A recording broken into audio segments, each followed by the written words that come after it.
Hello, it is I. Hello, it is I in the midst of editing, and before this video begins, I would like to say a few things. I'm experimenting with my content at the moment, and I want to improve the quality of my videos. You may see a change in the way I film and edit after this one because I don't want to continue on, compiling a series of time-lapse for every video that I upload. Apologies for the long intro, but I hope you stick around because I have a lot of cool projects that I'm planning to do. And if this is the first video that you're seeing of mine, subscribe if you want, and I hope that you stick around as well.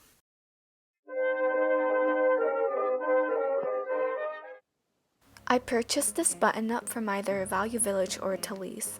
I don't remember exactly which one because I got this almost a year ago. I was drawn to the pattern of the blouse when I first laid eyes on it. However, I've never actually worn this because I'm not a huge fan of those breast pockets. This serves no purpose. To spice up my day, I wore my gun sacks, which I purchased from a vintage store downtown.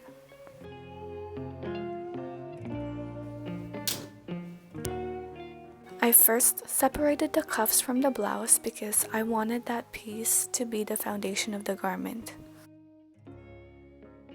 I connected the two cuffs by fastening the buttons from one to the other cuff's buttonholes. I then removed the excess buttons and trimmed off the loose threads. I determined the seam allowance by measuring the width of the buttonholes.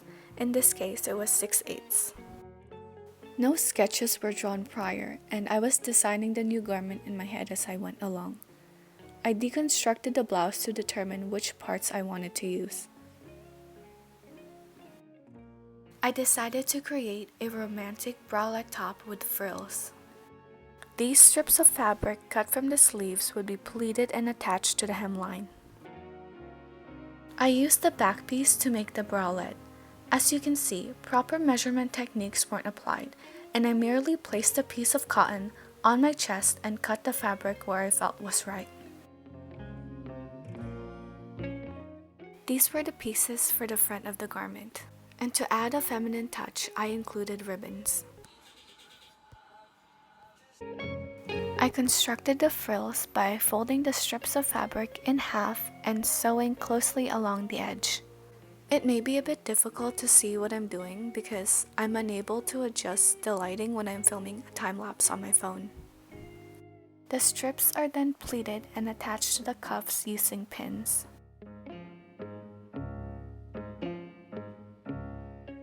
That is secured with a straight stitch, and I moved on to the bralette. I didn't take into account the allowance I would need for the darts, so I had to cut and attach a smaller piece of fabric to lengthen the bralette. I cut another layer of fabric for each piece. Because it is a lightweight material and therefore slightly see-through, that extra fabric will not only act as the underlayer, but it adds opacity as well. The darts will be placed here to shape the chest. I will embellish the edge of this top with this eyelet lace, which isn't a part of the blouse, but I purchased it from the thrift store as well. Before the pieces were assembled, I made the straps. Again, I didn't measure the darts properly. I drew it directly on the fabric and hoped for the best. I don't know if this is the proper way of doing this type of dart. It probably isn't, but I'm learning and that's all that matters.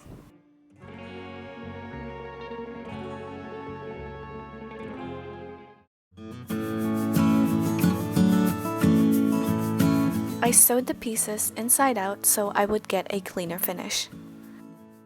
This is how the darts turned out. I did worry because prints are harder to work with than plain fabrics, but in my opinion, the pattern aligns nicely and surprisingly, the two appear similar. I then attached that piece to the cuffs.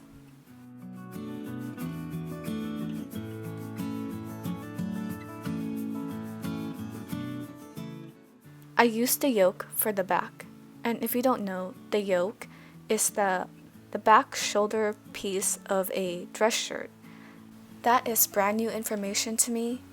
I did not know that until a minute ago. I recently searched it, okay, because I didn't know what it was called, and I don't want to sound uneducated.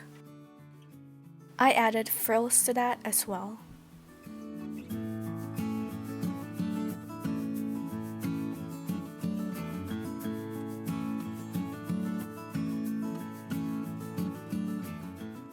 The ribbons that I made earlier were threaded through the eyelet laces because it's a bit tight, and you know, that's what you get when you don't measure properly.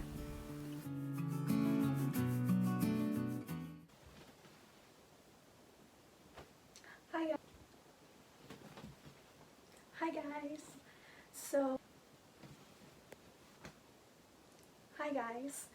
I took a break from this project for about a week, so I'm not sure where I left off, but I got a tripod. I still do feel a bit awkward talking in front of the camera, but I'm trying to get more comfortable.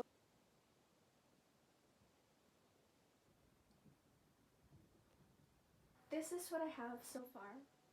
Of course, I need to make a lot of adjustments because the front is much higher than I would like it to be, and the back is unfinished.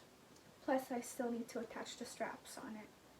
I added the laces because the front is actually tight on me.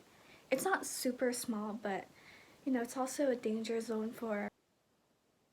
Side note, I organized my desk. Now it's not so messy. These are my embroidery threads, my bobbins are in here, rulers, pen. Right here are my yarn, and in the basket are all of my threads. Okay, enough distractions, back to the project. I'm going to cut a strip of fabric from this piece, and I'm going to add that to finish the edge here on the back.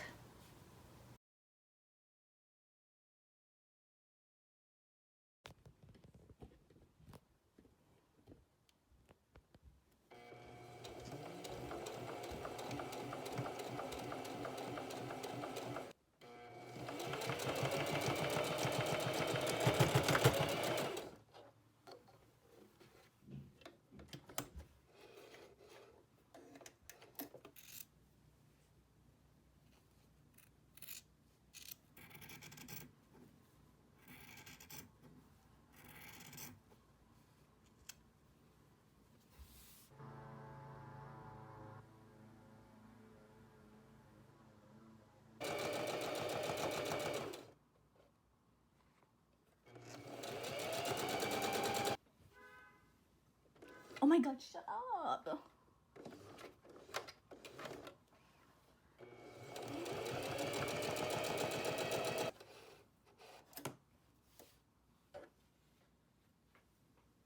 I didn't film the rest of the process because I was in a hurry and wanted to finish the garment before the sun sets. But here is the product.